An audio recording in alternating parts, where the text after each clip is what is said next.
secara sembunyi-sembunyi, dan ini judulnya ternyata menjadi apa?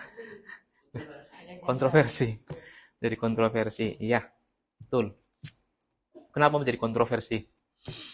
Karena dakwah yang seharusnya itu dilakukan ya tanpa harus sembunyi-sembunyi ya. Di sini disebutkan bahwa Nabi itu di fase awal melakukan dakwah secara sembunyi-sembunyi. Kalau kita merujuk ke kitab-kitab versi Arabnya, eh, tema kita pada sore hari ini itu merupakan sebuah subbab, ya, judul subbab dari materi Sirah Nabawiyah. Kebanyakan di situ dituliskan ad-da'wah as-sirriyah atau dakwatus sir atau dakwah sirriyah. Yang mana ketika kita artikan di dalam bahasa Indonesia itu tidak lain artinya dakwah secara rahasia atau sembunyi-sembunyi, seperti itu. Rahasia atau sembunyi-sembunyi.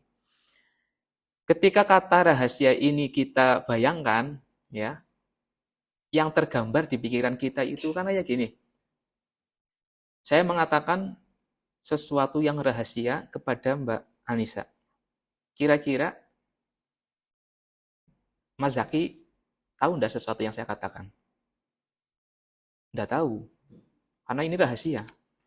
Ya. Beda kalau ujian nasional ya. Nah, itu rahasianya beda lagi. Soalnya rahasia, tapi jawabannya enggak rahasia. Nah, sebelum melihat soalnya kamu sudah tahu jawabannya. Masih kayak gitu nggak sekarang? Enggak. Sekarang soalnya belum datang Pak. Iya. Ya kayak gitu dulu sampai sekarang berarti. Nah, rahasia itu adalah sesuatu ya yang tidak boleh diketahui oleh orang lain, seperti itulah rahasia itu. Tapi ternyata subbab di materi sirah ini berjudul dakwah sirriyah. Dakwah sirriyah. Ini kemudian menjadi kontroversi ya. Karena apa? Karena dakwah yang seharusnya itu dilakukan secara berani seperti itu, secara berani ya. Kok di situ dituliskan secara rahasia, secara sembunyi-sembunyi. Ternyata juga itu kalau kita lihat ke riwayat-riwayat yang ada ya, itu juga ternyata bertolak belakang. Nih, saya juga sempat galau dengan judul yang ada dakwah sirriyah itu. Kenapa galau? Ternyata di bawah judul yang berbunyi dakwah sirriyah, nanti di bawahnya itu ya disebutkan seperti saya nukil ini dari kitabnya Syekh Sofi Rahman Al-Mubarakfuri ini di kitab Sirah Nabawiyah. Dia berkata seperti ini ketika sedang menjelaskan dakwah sirriyah ini yang beliau tulis juga, pakainya judul dakwah sirriyah yang berlangsung selama 3 tahun. Wahakada marrot salasu sanawat.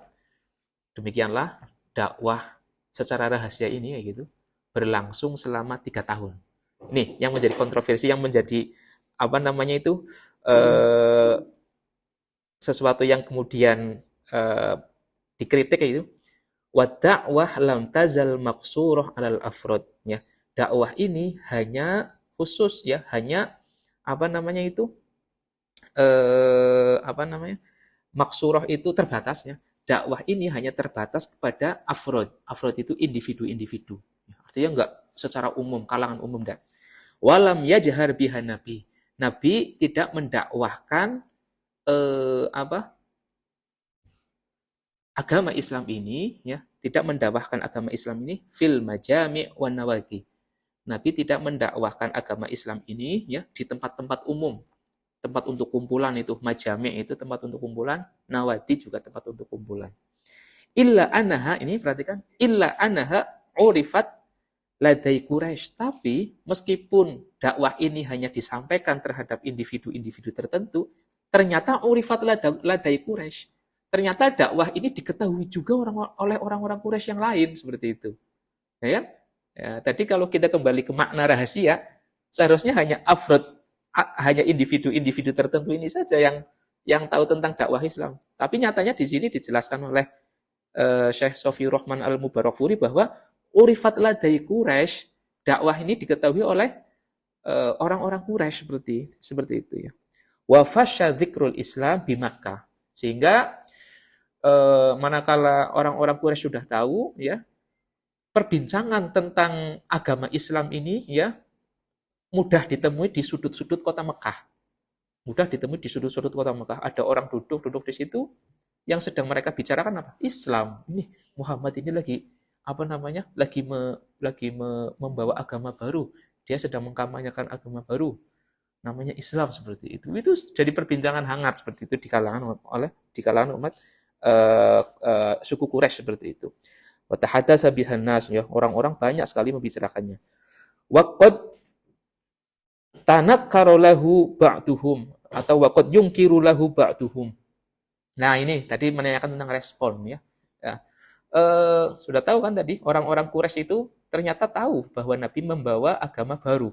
Apa respon mereka? Yungkiru ba'duhum. Sebagian dari mereka itu acuh, kemudian sebagian dari mereka itu tidak suka. Yungkir itu tidak suka. Apa sih itu? Agama macam apa? Seperti itulah. Kok bertolak belakang dengan ajaran nenek moyang kita seperti itu. Yungkiru itu seperti itu. Responnya itu sebatas itu. Ya, ada yang responnya sebatas itu. Kemudian ada juga waqtadu ala ba'dil mu'minin, ya.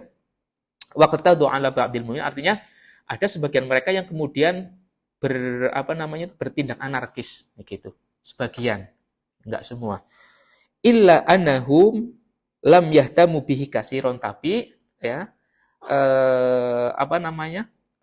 Islam ini ya, permasalahan Islam ini tidak menjadi sesuatu yang kemudian menjadi perhatian utama orang-orang Quraisy.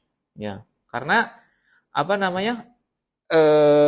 di sini disebutkan haitsulam yata'arrad ar-rasul bidinihim, karena saat itu ya, di fase awal ini Nabi itu sama sekali tidak mengkritik keyakinan orang-orang Quraisy. Ya, artinya Nabi itu tidak mengkritik Tuhan-Tuhan yang disembah orang Quraisy, enggak. Ya. Nabi ketika itu hanya ini ada agama Islam ya, bertauhid ya, tapi enggak kemudian Lata Uzza Manhubal itu apa sih, itu berhala yang enggak patut kalian sembah. Enggak frontal seperti itulah ya, enggak frontal seperti itu. Artinya Nabi hanya memperkenalkan saja ketika itu tentang Islam ya, tentang Islam, dan kemudian tidak secara lantang kemudian mengkritik keberagamaan orang-orang Quraisy seperti itu.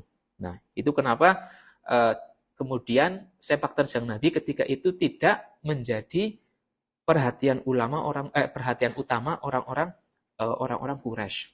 Nah, berbeda halnya nanti ketika dakwah jahriyah ini kemudian berlangsung ya. Dakwah jahriyah ini berlangsung, kemudian Nabi ketika itu perlahan ya mulai mengkritik. Mulai mengkritik ya keberagamaan orang-orang Mekah. Mulai mengkritik keberagaman orang Mekah. Tentu ya, karena merasa dikritik, karena merasa dikecilkan, karena merasa dihinakan seperti itu, orang-orang Mekah banyak yang nggak terima. Nah, sehingga timbullah perlawanan yang anarkis hampir dari seluruh penduduk kota Mekah. Kayak gitu. Nah, tapi yang jelas respon awal orang-orang Mekah terhadap dakwahnya Nabi itu ya tidak terlalu anarkis ya. Karena apa? Karena Nabi tadi itu tidak mengkritik ya keyakinan orang-orang Mekah ya. Kritik Nabi baru disampaikan nanti setelah dakwah jahar itu, setelah dakwah jahar yang berlangsung setelah 3 tahun pertama dakwah Nabi secara sirriyah itu ya. Nah, kembali lagi ke tadi ya tentang dakwah sirriyah ini ya seharusnya subbab dakwah fase awal ini ya tidaklah dinamakan dengan dakwah sirriyah karena bertentangan dengan riwayat-riwayat yang ada ya. Lalu seharusnya kita namakan apa dakwah yang Nabi lakukan di fase awal ini?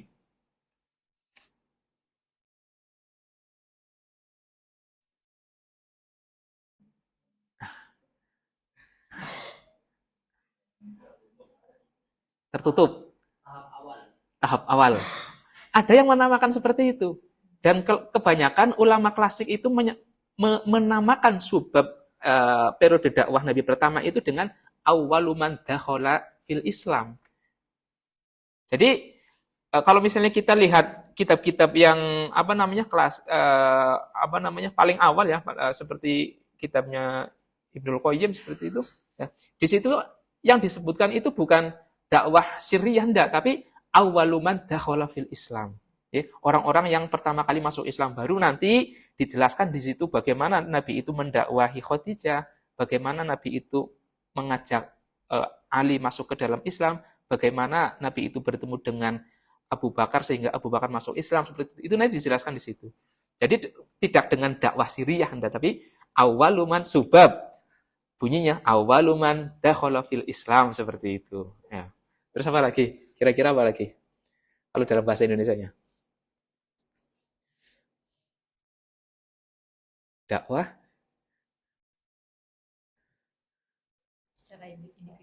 secara individu boleh, artinya Nabi hanya memilih individu-individu tertentu, orang-orang tertentu ya, yang Nabi ajak ketika itu. Atau yang lebih dikenal oleh kalangan luas itu dakwah Nabi ya, di fase awal ini dikenal dengan dakwah Nabi ya, secara terbatas. Terbatas itu artinya hanya terhadap kalangan tertentu saja. Nah, kalangan tertentu ini siapa? Bukan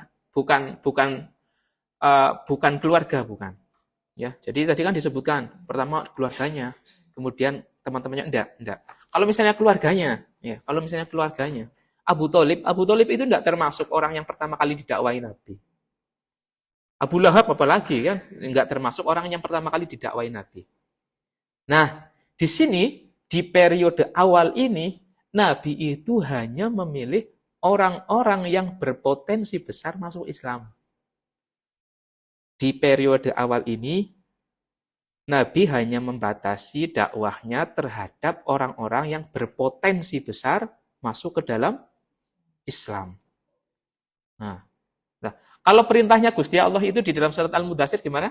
Ya ayyuhal mudatsir, qum fa'anzir. Bangkitlah, kemudian berilah peringatan. Global, di situ perintahnya global. Berilah peringatan. Kalau kita yang diperintahkan, ini gimana caranya beri peringatan ini? Strateginya gimana? Enggak. Nabi dikasih perintah secara global seperti itu, kemudian langsung berpikir, menyusun strategi.